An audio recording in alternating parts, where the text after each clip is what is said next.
Narito ang mga headline news. Nitong nakaraang linggo ay nagkaroon ng baptism at communion worship service.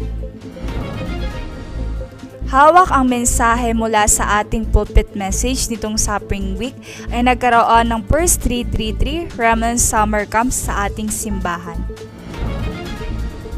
Ang mensaheng ipinahayag sa ating pulpit message nitong nakaraang linggo ay The Suffering of Christ Are Mine mula sa Isaiah chapter 53 verse 1 to 7. Magandang araw! Narito ang OMC News. Nitong nakaraang linggo, April 13 ay nagkaroon ng baptism at communion worship service. Ang pagbabautismo ay ginagawa ng ating simbahan 2 beses sa isang taon. Ang sinumang mananampalataya na nagpapatuloy dumalo ng pagsamba sa ating simbahan sa loob ng 6 na buwan ay maaari nang tumanggap ng bautismo. Ang bilang na nagpabautismo nung nakaraang linggo ay 2, isa sa baby baptism at isang adult baptism. Para sa baby baptism, ang tumanggap ng bautismo ay si Remnant Priscilla Española at sa adult naman ay si Brother Edmond Cañete. Pagkatapos ng baptism at unity worship ay nagkaroon ng communion worship. Hawak ang mensahe mula sa ating pulpit message nitong Suffering Week ay nagkaroon ng First 333 Remnant Summer Camp sa ating simbahan. Sa loob ng 3 araw mula April 16 hanggang 18. Noong April 16, Miyerkules, ay opening worship ng summer camp, kung saan ibinigay ni Senior Pastor Che Taeyong ang mensahe na patungkol sa 3 summit, 3 ages at 3 courtyard. Kinabukasan, April 17, Huwebes, ibinigay ang pangalawang lecture. Ipinahayag sa mensahe na kinakailangan nating alisin ang ating mga motives, ambition at arrogance at laging gospel muna bago ang ibang mga bagay upang magawa nating iligtas ang 237 at 5,000 tribes. Pagkatapos ibigay ang pangalawang lecture, ay sama-samang naglakad at nag-evangelism camp ang 5 team papuntang Mascap.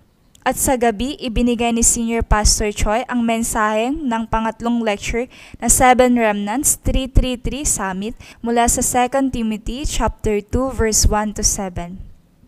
Sa huling araw ng summer camp training, April 18, Biyernes, ay ipinahayag ni Senior Pastor Choi ang mensahe na kinakailangan mong hanapin ang misyon sa lahat ng mensaheng iyong napapakinggan at panghawakan nito.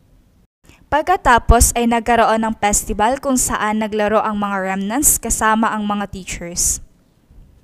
Nagpapasalamat tayo sa Panginoon sa natapos na First 333 Remnant Summer Camp. Nawa ang camp na ito ay hindi lang matapos ayon sa daloy ng programa at schedule.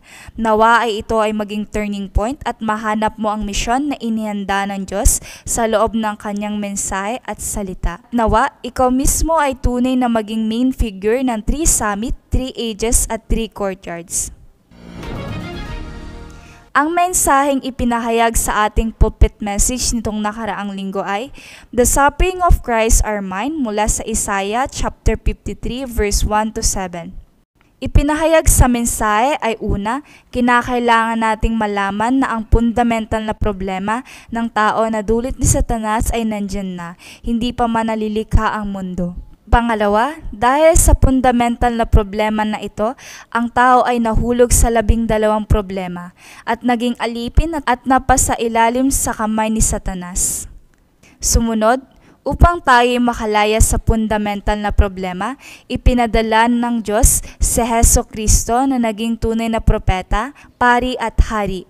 Pang-apat, ang pagkapanganak, pagkamatay at muling pagkabuhay ni Kristo ay na-prophesied na.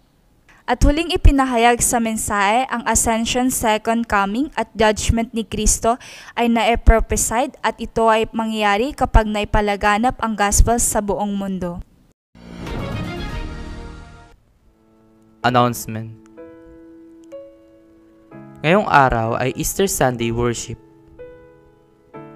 Mamalasas ng hapon ay 28th World Mission Convention Devotion Worship. Mamalasas ng hapon ay meeting para sa Southeast Asia Mission Center Church Appointment Worship. Sa darating na Martes, April 22, ay pupunta si Reverend Che Taeyong para sa 28th World Mission Conference. Sa April 23 hanggang April 25 ay 28th World Mission Conference sa Tokpuyong RUTC at Emmanuel Soul Church. Sa May 15, Huwebes, 6:30 ng gabi ay Rodriguez Healing Evangelism School. Sa May 20 hanggang May 21, Martes hanggang Miyerkules ay 2nd Philippine Children Remnant Conference sa ating simbahan. Sa May 22 hanggang May 25, Huwebes hanggang Linggo ay Summer Vacation Bible School. At sa May 25, Linggo hanggang May 31, Sabado ay Mindanao Evangelism Camp.